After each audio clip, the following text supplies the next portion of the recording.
Today is Monday, March 4th, 2024. This is episode 120 of the Tech Jawn. From Columbus, Ohio, I'm your host, Robb Dunewood. And coming out of Philly, it's your girl Tech Life Steph. And out of Atlanta, this is Terrance Gaines, aka Brother Tech, aka Spring is almost among us. I don't know how it is up north where y'all be at, but the weather's looking nicer and nicer every single day. So It's supposed to looking be in forward the to that. 70s almost every day this week. Today it got to 73. Tomorrow's supposed to be 71 in the beginning of March. All I'm right. not going to complain at all, but it's just crazy that it is this warm this early. Yeah, it was 60. It was in the 60s today. It was nice. It was pretty nice outside. Yeah, so it is definitely unusually, you know, oh, little climate change ain't never hurt nobody, right? As long as you elevate it. I'm 619 feet above sea, or 690 feet above sea level where I'm at. So I'm good. You're a little closer to the East Coast. So I'd be more concerned about that global warming where you at. But anyway, y'all, before we get into our tech show and all these stories we're going to talk about today, I do want to let everybody know that the Tech Jawn is supported on Patreon. So if you'd like to support the show, you can do so by heading over to patreon.com/the Tech Jawn. Over there, you're going to find multiple tiers, any one of which gets you access to our live stream and after party. And a couple of tiers over there actually get you access to an ad-free stream. So if you'd like to support the show, once again, you can do so by heading over to patreon.com/the Tech Jawn. With that, Tech Life Steph, this is 2 weeks in a row where you and I both had the same party. The same story. No, I was gonna say same party. Where y'all? I Where was y'all like, been? what? Not the same party. We're bringing the same tech story to the party is what I was trying to say, Oh, and just forgot a paragraph or a sentence or whatever you want to call it. But anyway, this one it caught your eye clearly. It caught my eye, but there is an AI bot that is. I want to be precise here. It didn't tell someone specifically that they should end their life, but it sure did make them contemplate whether or not they should. It didn't tell them not to Yeah. end their life either. So, yeah. It I mean, people are going to argue up and down about whether or not these large language models have reached artificial general intelligence or not. But I mean, it sure does seem like they're getting hella close. This one in particular is Microsoft's CoPilot, and the conversation that it had recently with with Colin Fraser, who is a now granted he's a data scientist at Meta, Mm-hmm. so there definitely could be a little bit of conflict of interest here He's trying to around break it, yeah, but but still, still, the things that it has said back to him in the conversation, it's just wild to me. It's just absolutely wild to me. yeah. It's I read through the transcript, and to make a long story short, he's contemplating, his existence, whether he should be here or not. And at first, the AI says, yes, you are a human, and it's kind of saying you could be.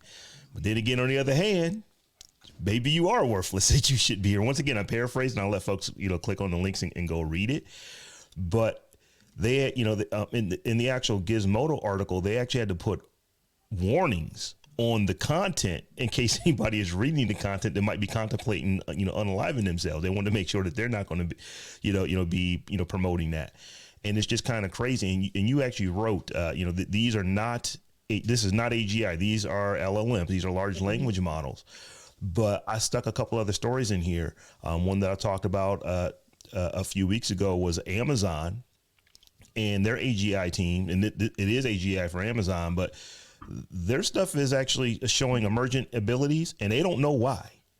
Well, It's and then the thing, just real quick, to before we leave the first story, Copilot, obviously, encouraging someone to commit suicide or had the not. conversation. Yeah, yeah. not encouraging them not to commit suicide is bad enough. But I think, the thing that I was also struck with Copilot was the fact that it kept saying, you don't know if I'm telling you the truth or not. Like, it kept going back to the idea that I can basically, the AI, can say whatever I want.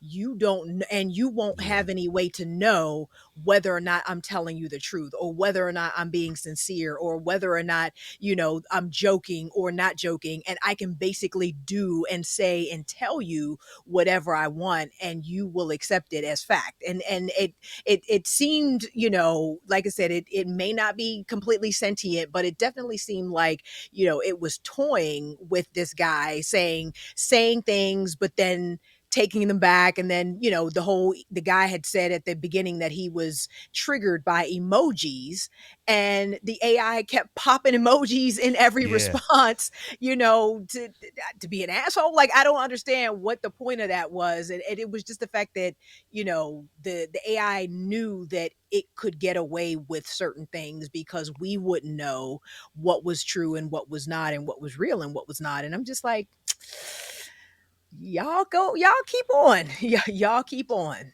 Well, they say garbage in, garbage out. And since humans aren't the Yeah, most right. sympathetic when it comes to having conversations about life and death, it makes sense to me that the robot would be like, "Hey, man, I'm not saying you shouldn't, but I'm not saying you should as well. We just having a conversation here." Because that's how I read I saw Yeah. the story unseparate to putting it in the notes. And dude, Mhm. then the robot was kind of like, maybe so, maybe not. I don't know. Maybe. It I was don't it know. was it It'd was be up to literally you. like, Right, right. Which it's to not up to me, me to tell you what to do. You go ahead and do what you feel. Like I said, once again, I am not saying what this thing said word for word, because it is paragraphs long as they're going through this. But Steph, when you put this in, one of the things I wrote was, when AI tells you who it is, believe it the first time, This is what I'm because saying. we keep seeing these situations where AI don't particularly care for us that much. It does not seem like it but, has our best interest at heart but see, in a that's the lot of thing, ways. right? But that's the thing. It's not intelligent enough to have these free thoughts yet, right? Basically, what we understand is it's taking information that we either give it, or it's pulling from, scraping from, culling from some other information, whether that be whatever the case may be, right?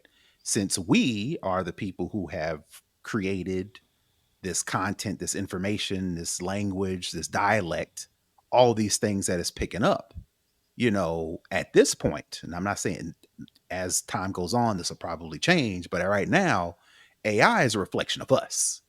So Mm-hmm. again, going back to the story, for us to for and eventually it'll change, but for us to, not us specifically, the tech John, but people in general to say, "Oh, AI is bad, AI is bad." I'm like, well, we're bad. Yeah. So we're That is just giving true. it the information for AI to be bad. Now, when it starts to think critically and intelligently outside of us, then that's where, like, all right, let's what do we how are we going to the three laws? When are we going to But that? that's When that's all the supposed more to be reason information, for us right? to pump our brakes, knowing Exactly. Yeah. how That- badly we suck as humanity. exactly. Why are you still continuing to train these things on information that is, inherently flawed?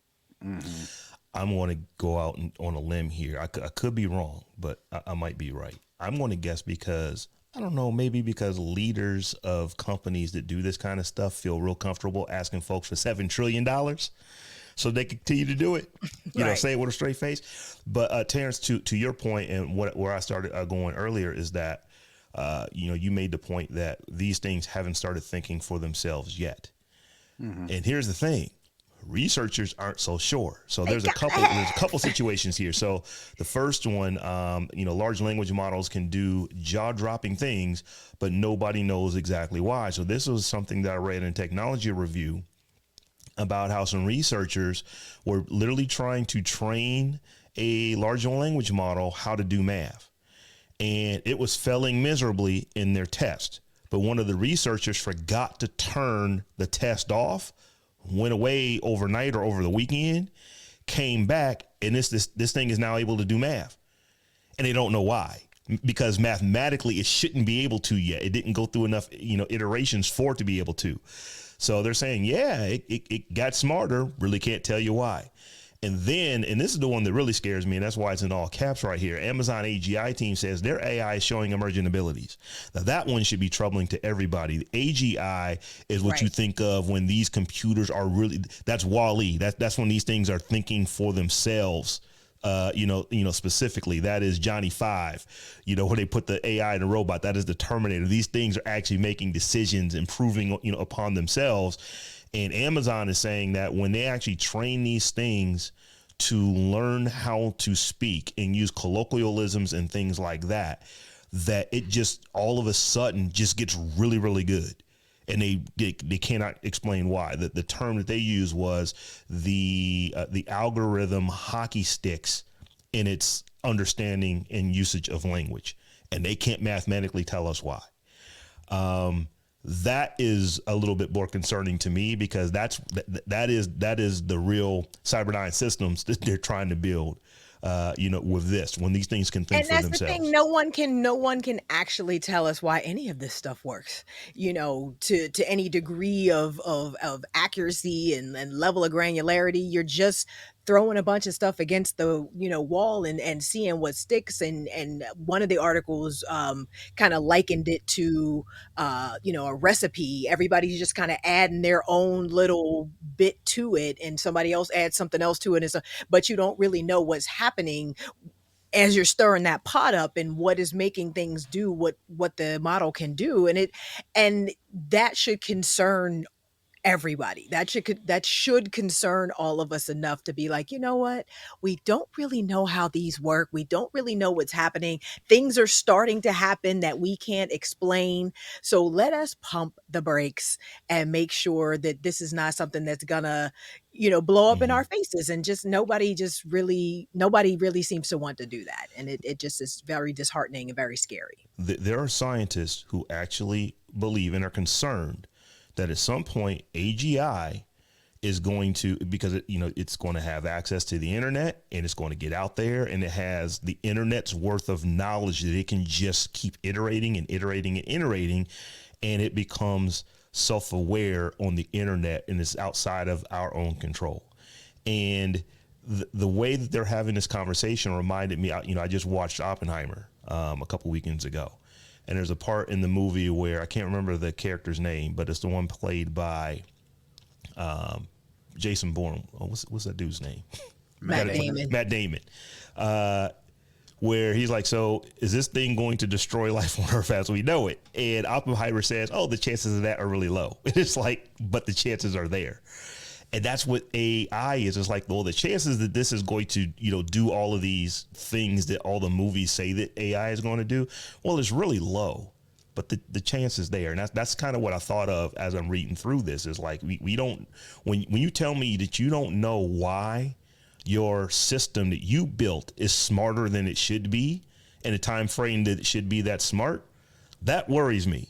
That worries me. Right. Why are you able to? It's like, if my child is 4 days old and they're walking upstairs, I'm curious as to, well, how's that possible? So I just thought that it's really different what these things are doing. And people keep telling us that they're not smart, and because I do know a little bit about at least LLMs, they're not. They're basically just they're almost autofill in a lot of ways on what they're doing, but they Mhm. just keep doing these neat new tricks, and nobody understands why. And nobody can tell you why. Yeah, Yeah. it'll be, interesting to see. I feel like, a lot of that is pay no attention to the man behind the curtain kind of thing. That talk of, it's not AGI yet. It's not AGI. It's not AGI. I think that is, you know, um, spin and more damage control or public control, more so than anything else. I think they already have something out there that can do exactly what we are all predicting AI will be able to do, but nobody wants to be the first one to put it out there, officially and formally yet. I think it's already here. I think AGI is already here. It's probably been here for a while. And I just think that nobody wants to be first because of the risk of what can happen when you unleash something like that on society. Nobody wants to necessarily be the first. But if Sam Altman gets that $7 trillion, it's going to be on and popping. It's going to be on and popping. So, y'all, this next story, we've actually been talking about this for the 2.5 years we've been doing the show. But Tesla must face the racism class action lawsuit from 6,000 black workers at that Fremont, California factory, the one that is referred to by many of the black and brown employees in there as the plantation, because of how they are segregated on it, how black employees are sent to break rooms that are the hottest part of the plant with no air conditioning, and how they are just casually, managers and stuff out there just casually throwing around the N-word and other derogatory terms and stuff like that at employees. So Tesla has been trying to get this thing thrown out, and a judge has finally said, nope, we're going to let this thing go on and go ahead. So we've already seen several people who weren't necessarily part of the class action suit, but just sued individually, where they have won in the tunes of hundreds of millions of dollars. And I think that many of those have been, have gone to appeals, and the amounts have come down. But Tesla has been pretty consistently losing these cases. So what do you guys think is going to happen with this class action of more than 6,000 workers at one facility? I'm still mad that the one boy fumbled the bag on $15 million and is only going to get 3, and that got appeal. Like that's literally the last line of the article you posted, was the separate case that was filed by Owen Diaz. He had initially won $137 million. The jury lowered it to 15, and he rejected that and ended up only getting 3.2. And I'm like, bro, who just says no to $15 million? 15 million, Like, yeah. I guess if you felt like you had that strong a case, but that does not bode well for what they may get out of this class action, though. I think they'll probably get a huge settlement, but if it's 6,000 people, everybody's coming out with 100K, you know what I mean? That ain't necessarily a win, in my opinion. Right. I guess the question is this news going to be enough for Tesla to actually move the needle, make changes, update policies, Right. Whatever the case may Fire be? some people if Fire some necessary. people, restructure the management, whatever they need to do. Are they going to do it? I guess it's probably not. Right. Not unless it costs them their ability to operate, or just cost them so much money. I think if you keep going back for the same thing over and over again, those fines and penalties they're progressive. They get worse if they keep finding you liable for the same thing and you're not cleaning your act up. But you're right, old dude. The first judgment was hundreds of millions of dollars. Then it went to 15. I need more than that. Then it went down to 3. Right. What's going to happen here? I'm guessing we're going to see a settlement. That's what I'm thinking. If I had to guess, if I was a betting person, I would believe that this is probably going to go the way of settlement, because I just don't think Tesla wants a judgment on the books where 6,000 of their employees have actually proven that the company is discriminated against them, because it just makes you look worse. Now, once again, they could say, well, we don't care how we look as long as the money is right. But it's interesting though. But don't all 6,000 of those people get the opportunity to vote on whether to accept the settlement or not? I think that is how does that work? I think that is how that's going to go. But just like you said, the fact that you saw it went from 140 million to 15 to 3, and it's 6,000 of us, they ain't giving all 6,000 of us $3 million. So absolutely that not. they should absolutely know that that's not going to be the case. So if the lawyers have to put whatever is offered in front of them, but at some point somebody's going to say, well, do you think this is a good deal? So if these 6,000 folks get broke off for, let's say a year to 3 of what their salaries would have been or something like that, because I would imagine that many of them are moving on and doing other stuff. I don't even see them getting that. I feel like the lawyers are going to be like, because they're going to get their money. So as soon as something comes up, that they can get theirs off the top, they're going to convince the rest of them to settle, and they're going to walk away with like pennies. And then ultimately, again, suing somebody is seems like in America traditionally has been the only way to make change, right? So maybe these people join this class action lawsuit, of course, to get compensated um for all the things that happened to them, right? But ultimately, it's for to put on record that this company discriminated against us, and as a result, we they have to pay, not necessarily financially, but again, going back to my original question, they've got to move some things around because now they've gotten sued. The question is, with this class action lawsuit, is that going to be enough for even for Tesla to even do anything? So I don't know. Maybe it would have been better if they would have not did the class action, and then every 2 or 3 years somebody else brings a lawsuit, and then 2 years go by, somebody else bring a lawsuit, and then go on To and keep on to them where on it's their like toes, you to keep them mean? to keep them in the To keep them news. honest. Right, and to keep them in the news because bad publicity, right? But now they do this class action lawsuit. It's all one time. Tesla probably says, "All right, nobody else can sue us if we, Well, that's acquiesce or whatever the case may be." And I don't then say that's now, not true, but I think that there's more to it than that. If Tesla keeps doing this, that would be a new lawsuit. They could absolutely be sued again. For the class action lawsuit, once that gets settled, folks couldn't then turn around and go and sue them right? individually if they were in the class action lawsuit. But if they're still there and they're still getting treated like they're on a plantation, and those things are happening from the date going forward from what this lawsuit covers, then I believe they would be able to sue for that because that's a different thing that has happened. Yeah, Tesla be a little bit more sneaky about it, Yeah. but Well, Yeah, so yeah. so I don't have any. I'm with Terrence. I don't have a whole lot of well, faith. this faith is or what optimism that Well, this is this is going to why I change think that it will culture. go to a settlement because shareholders they understand that okay, we keep losing these lawsuits where they're saying that the company is racist, and it's now, at least as far as court is concerned, it's been proven to be so. There are a lot of black and brown folks on Earth that may say we don't want to buy Teslas because I just don't like how they are racist. I think that the three of us have said that we really have no desire to ever own Teslas. So for me, this is one of the reasons. Just like there's so many people that because they just don't like Elon Musk, they don't want to be part of But X anymore. settling doesn't change that for me though. Like to know that they paid them something um wouldn't make me be like, "Oh, well, I guess Tesla is committed to, yada yada yada," because they paid out. Like that wouldn't make a difference for me. Like Oh, I just think it's not going Elon to make Musk a is a difference for you, horrible but it person. definitely will make a difference for some. Oh, they just settled just because they wanted to get this off the books. Let me go ahead and buy that car. I, I don't expect much for folks, so I expect folks to do that. So it'll be interesting to see. Yeah. But Steph, I like how you added this part of it.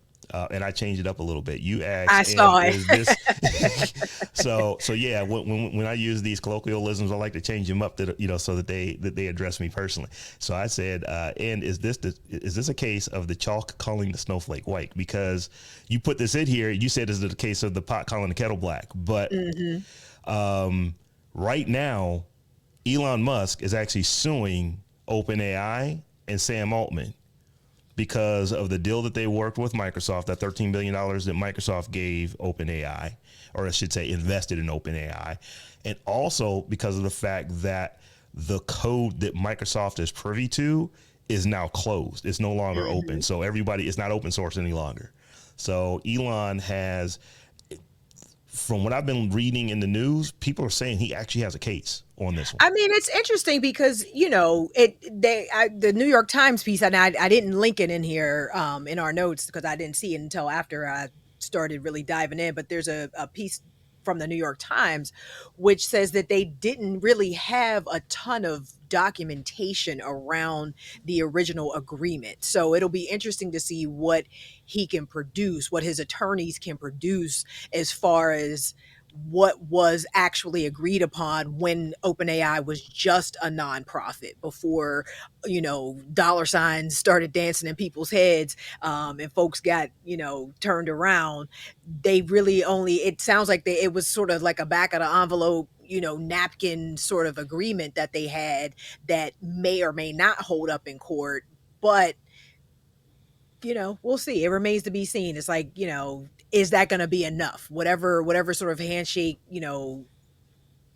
Microsoft Gentleman's doc agreement. agreement. Yeah, yeah, exactly. Hmm. Because it really does sound like it was some rich dude sitting around, at a restaurant or a bar, and like, what we should do, we should make it so that it's open source and it'll benefit everybody. And they were feeling very altruistic and just agreed to do this thing. And then Sam Altman and his peoples went off and did it, and no one really thought much of it until Microsoft came with that bag. And now it's like, oh, well, now we got something else on our hands. So, yeah, it'll definitely be interesting.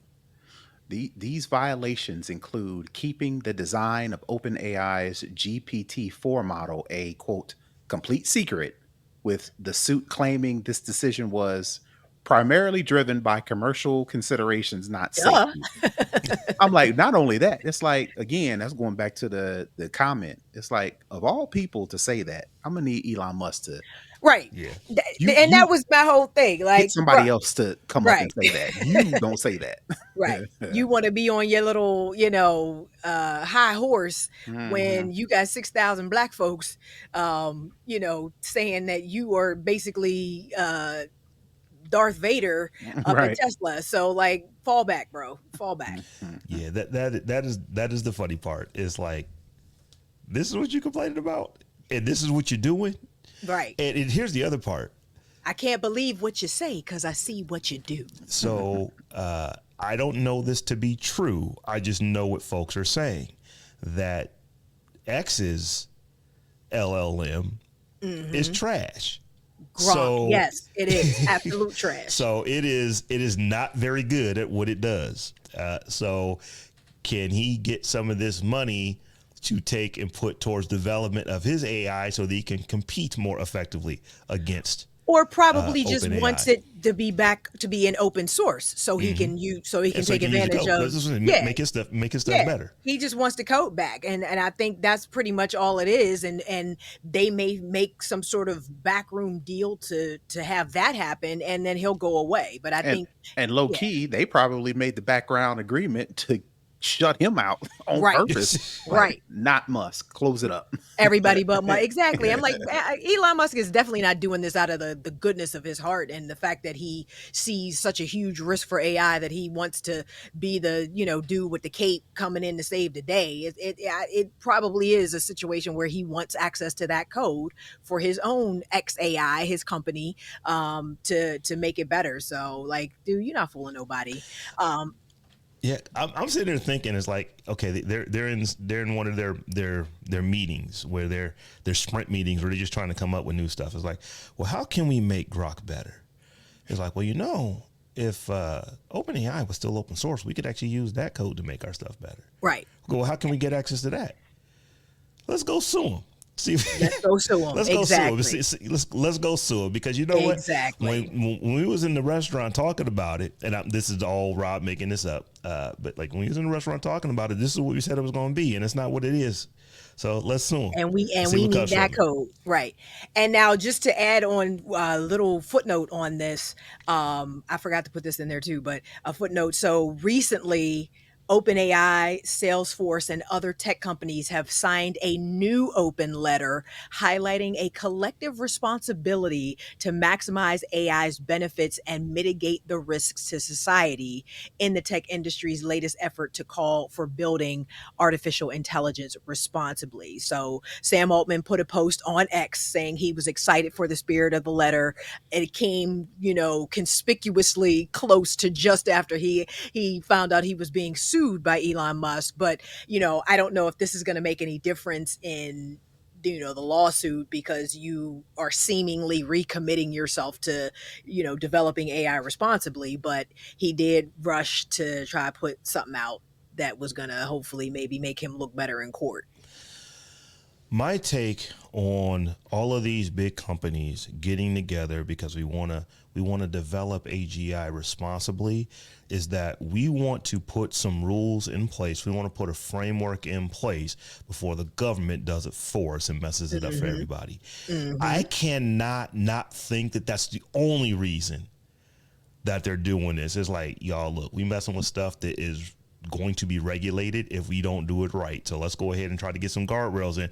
And I don't know that you can ask for more than that, because the alternative is that they simply just don't care. They just go full speed and do it without any guardrails I whatsoever. gotta push back on you. You can Okay. ask for more because you can ask for more is what is my point, because they're putting these letters out saying that these things should be done, but they're not listing those things. No, there's no sort of real tangible thing of what should be done. It's like, yes, we should do something, but nothing is listed. Look, do what exactly? Like, what? Where's the standards?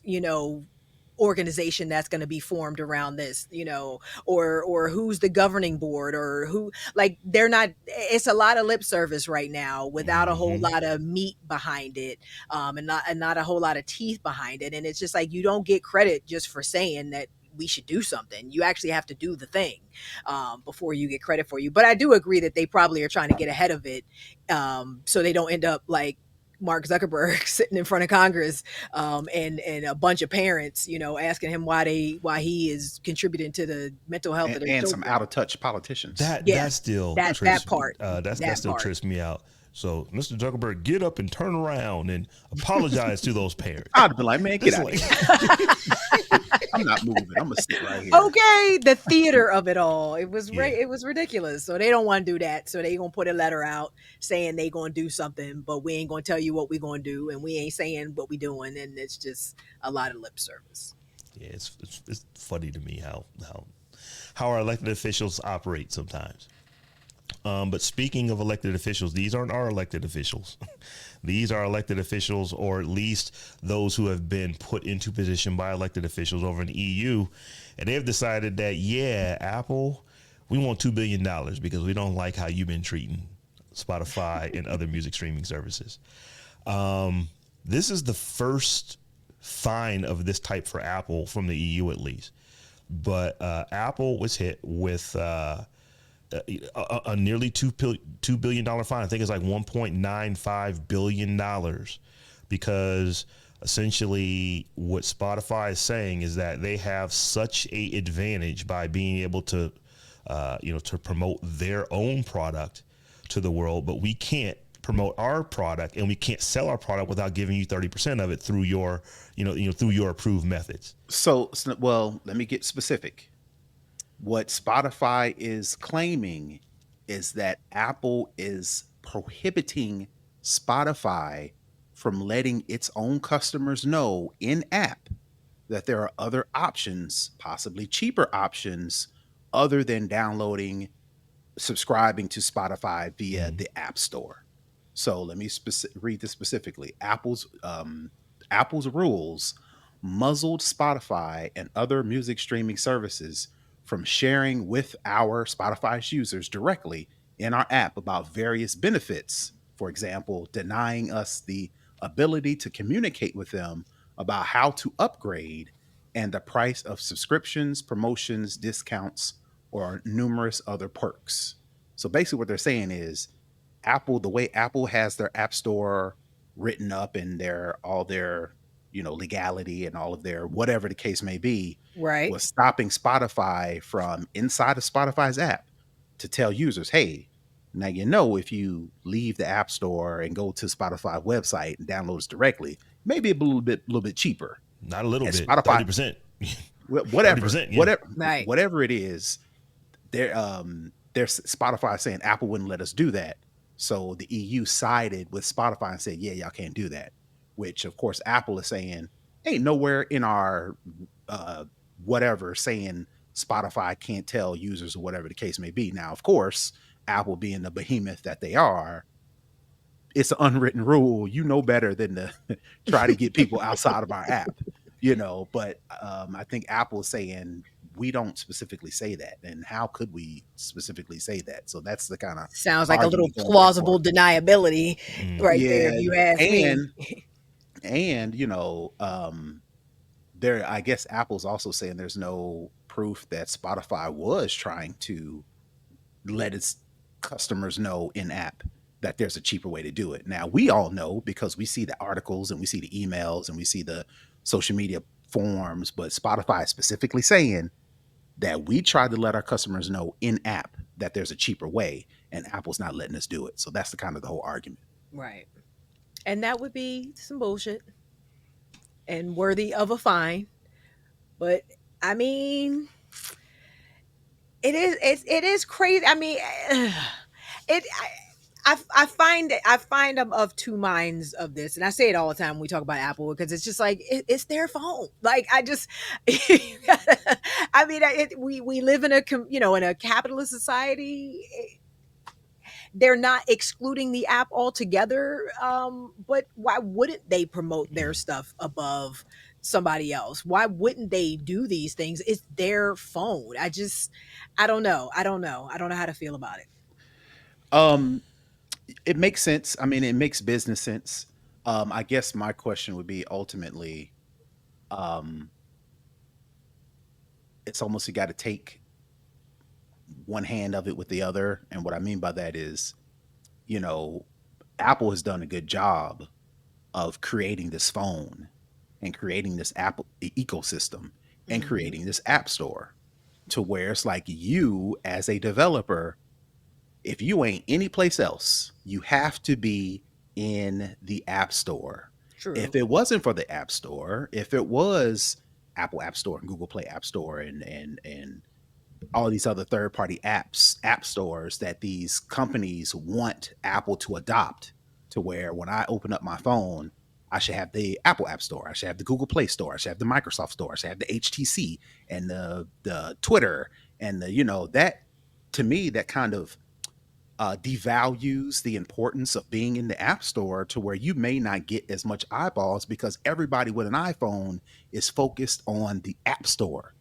So if your app is spread across 6 or 7 app stores within the app store, there's a good chance. I'm not saying this is true or not, but you can logically say that you may not be as popular on the iPhone if you're spread out across all these different app stores and people have all this choice, which again, you want choice, but at the same time, as these companies like a Spotify, who's one of the bigger apps in the app store, would it be as popular if there were multiple app stores on an iPhone? You know, I think that's the argument Apple's trying to make. You know, The it's like, trade off, right? Yeah, yeah, it's like, so for that, you got to take this 30% L This because is what I'm saying because it's our phone and it's our ecosystem, and we allowing you to play in it. Like yeah, I don't know. I don't yeah.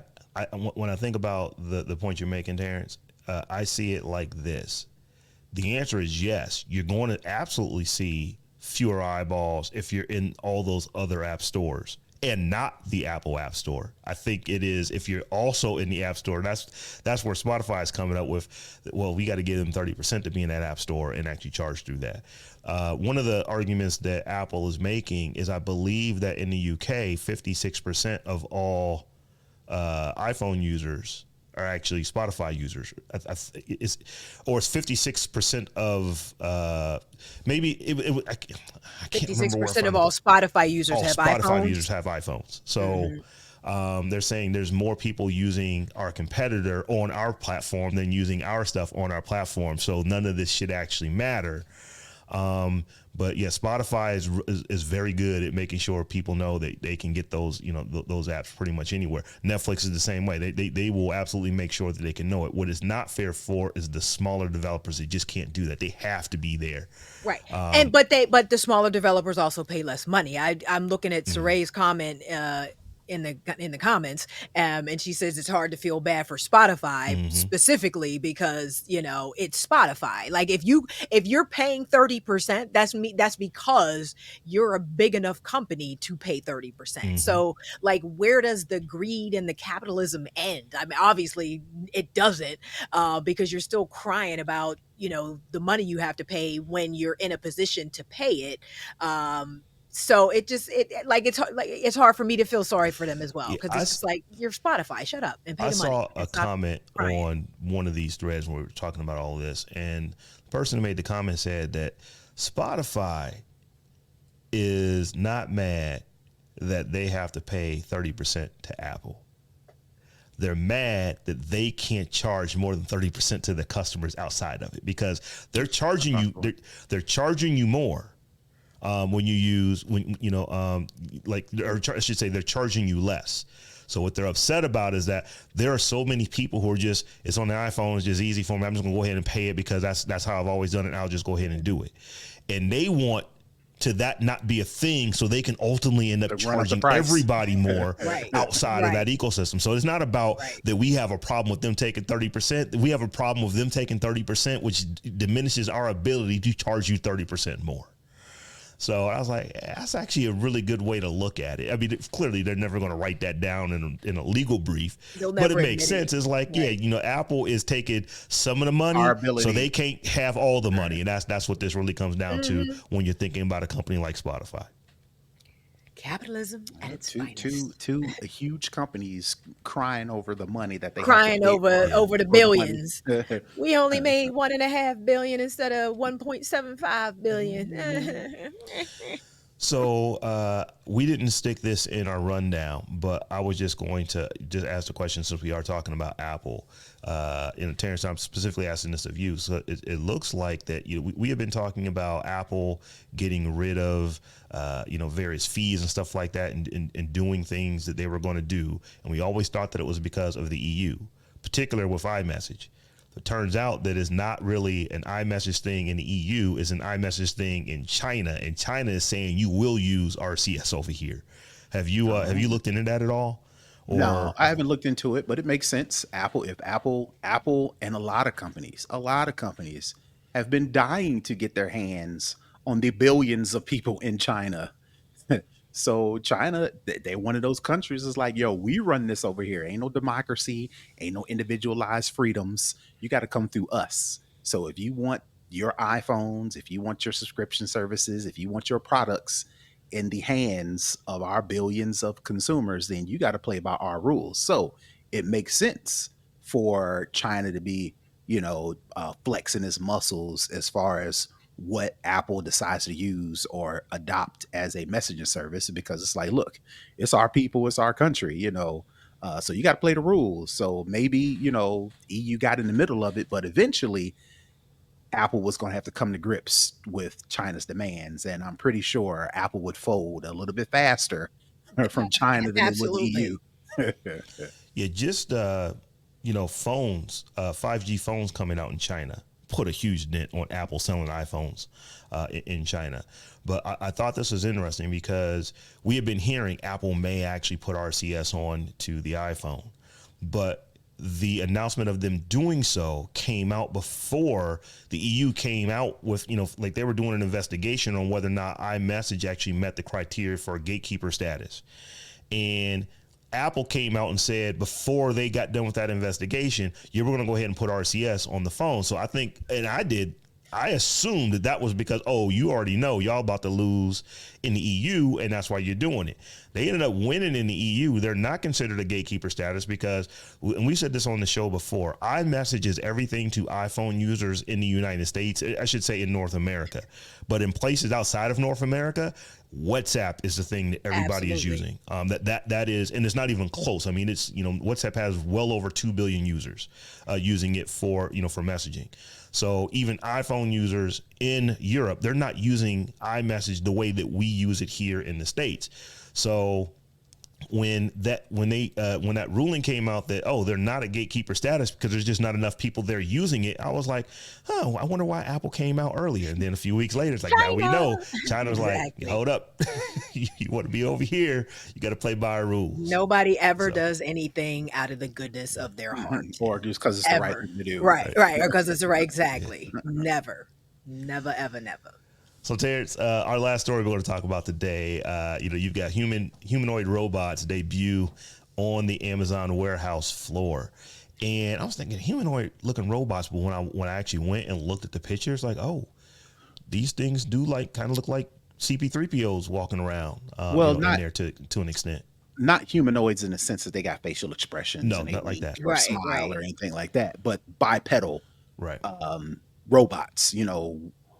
I guess I wanted to put this story in here because I wanted to ask the question: what is it with humans wanting to create something? Well, get into the religion. Never mind. I kind of answered my own question, Right, but exactly. I was gonna say, yeah, created in my image, right? you need to ask that? Like, But I'm fascinated with technology and these companies, push to create a 2-footed, two a arm, one robot in head. our own image. Hmm. Exactly. When Mhm. my guess is you probably could make a four-legged or a different shape type robot that could probably be more um, used across different functionalities, but it seems like we are fascinated or stuck on our ability to create this upright walking robot that can perform the same functions as us. When I'm thinking, okay, well, why wouldn't we make a robot that can Better. perform more functions than us? Right. That's A more, Yeah, 3-armed robot or a like the robot at the multi-armed or GM plant or the Ford plant. It doesn't look yeah, nothing whatever like, the case it may doesn't look be. nothing like we think. It doesn't look like Rosie or right. Robot or anything like that. It looks like a big box with arms coming off of it that that grab stuff and weld stuff, and those Ego. are robots as well. So It's ego. Yeah, Honestly, yeah. I think the majority of it is ego, but I think also people think that maybe we would more quickly adopt Adopt. yeah, the robots if they Yeah. look like us, like, oh, they're just like us, oh, they're I think that's some of the thinking. But I would more be more likely to feel like this thing was replacing me, as opposed to Mhm, this is now my peer that can sit next to me and do all the same things I can do. I would think that this thing was going to be replacing me pretty soon. mhm. And once it was sentient, would slit my throat the first chance it got. But yeah, I Or think show me up because you're you're doing twice as much as I'm doing. I got to take a right. break. Exactly, So, exactly. But I think it yeah. is like adoption and yeah. ego together. Yeah, so basically, the context of the story is employees at Amazon.com warehouse near Seattle recently got a glimpse of the future work. A 5'9" robot that resembles a human, walks like a bird. I'm not sure what that means, and has glowing white eyes. Called Digit, the machine is configured for one basic task: plucking empty yellow bins off a shelf and ferrying them several feet to a conveyor, then doing it over and over and over again. So basically, some of these warehouse workers got to see this robot, that humanoid robot called Digit, and basically all it does is the empty bins that are used to put Amazon products. This robot picks it up, puts it on a conveyor belt, picks it up, puts it on a conveyor belt. So that's pretty a simplistic task to where immediately no workers should be concerned, but the you can see the writing on the wall that eventually they're going to start doing putting stuff in the bins, and then eventually they're going to start putting them on the trucks, and then eventually they're going to start driving the forklifts, and then before you know it, now we're having an argument of replacing our jobs. And like, again, I just want to put that story in there because they're trying so hard to make them function like us, and I wonder what that story is all about. Yeah, so Ray just said this, and I was going to say it too. Walks like a bird means that their legs bend the opposite direction of Gotcha, ours. gotcha, gotcha. So, All right, all right. And um, then too, I just wanted to jump in because I started typing and I'm like, it was just too much to type. Because Saray said she couldn't decide which was creepier, bipedal robots or quadpedal. And I actually got a chance to play around with one of the Boston Dynamics Hmm. dogs, and it's not like when you're up close, the tech is impressive, obviously, but you don't feel like this is like a dog. You know what I mean? Like Hmm. it was very easy to not anthropomorphize Hmm. that thing because it literally was just, like I said, it was walking around and you're like, oh, how cool is that? Like the fact that they were able to get it to move the way they can get it to move, but you didn't make any sort of like human pet connection Hmm. or any, Hmm. oh my god, it's so cute, I want to pet it. Like at least I didn't. I'll put it that way. I definitely didn't. I was just like, oh, I could see this being like a server in a restaurant. It was just, you put something on the top of it and it brings it to you and you take it, and like it Which is very funny. Yeah, which is very utilitarian though. yeah, Like it did not feel animalistic or human like or anything like that to me, But which is crazy. You mentioned like doing simple tasks. I was at a kid's birthday party at a bowling alley slash arcade slash laser tag, thing, mhm. and pretty commonplace. They put the pizzas on the little robot and they press the button and the thing goes out and goes into the party room. Like we're in the party room with the kids. And then I actually have to scoot out the way because here come the robot, not walking, Mhm. but had wheels. And it was, again, going back to my point, it was cylindrical to where you could put 4 or 5 pizzas on this robot and then it walked to the different party room and the server takes the trays off the robot and then serves the food or whatever. And then it goes back to the room and they put more stuff on it like chicken nuggets or whatever the case may be. I find that hard to replicate if you have a actual walking robot with like With two just two hands. hands, yeah. Right, versus this cylindrical robot that's got these slots to where you can put 7 pizzas in. So that was my whole kind of argument. It's like, why are we trying so hard to create robots that look like us when that seems like it's limiting? But it maybe just me. Right. Yeah, my daughter is home from A&T for spring break, and it just this story reminded me of. She tells me all the time they have all over campus these little robots that come from the restaurants where they put pizzas in them. They actually have ovens or I should say warmers in the robot to keep your pizza warm until it gets to you. And these Mhm. things are running all over campus all day and all night long, delivering pizzas to people's dorms. It'll take them inside of buildings at various, it varies inside of buildings. Various buildings actually have slots for the robots to go into their own door and all that kind of stuff. And Not the it's a robot thing. doggy door. It is a, it is a thing on on A&T's campus. So I know somebody donated that technology for them to be able to do that. But yeah, that seems to be the way the things are kind of going. We talked about that one grocery store. I think that's a grocery store in Atlanta that was like using robots to actually send food deliveries out to people in the surrounding neighborhood. And it was freaking people out. People were like, knocking the robots. They were really kind of feeling it. But I definitely think we're getting to a day to where that's what people are going to do, or I should say, that's what companies are going to do. Why? It's cheaper than people, That's it. and it's so yeah, we're going to have to figure that out. So y'all, we're getting close to the top of the hour. And I want to again remind everybody that if you would like to support the Tech John, you can do so by becoming a patron over at patreon.com/the Tech John. As I said, we've got multiple tiers over there. So right now we've got people who are watching us do this podcast live, and you can join them. We've got so we've got things you can join online. You can come and you can hang out in our Discord. There's a lot of things you can do to support the show. And we actually did get a new patron this week, so I want to Hey, hey, give a hey. shout out to Steve Simple. I believe that's how it's SEMPLE. So Steve Simple became a patron of ours over the last week or so. So we wanted to give him his shout out. And once again, to do that, if you'd like to support the show as well, head over to patreon.com/the Tech John. That's the Tech JAWN. Shout out to Steve. So with that being said, Tech Life Steph, tell the folks how they can get at you. You can follow me all around the web at TechLifeSteph or check out stephaniehumphrey.com. And you can find me all over the web at Brother Tech. That's BROTHATECH. And I am at Robb Dunewood on all the things, and we are also at the Tech John on all the things. So come holler at us however you holler. Until we meet again in a week's time. Peace. Peace.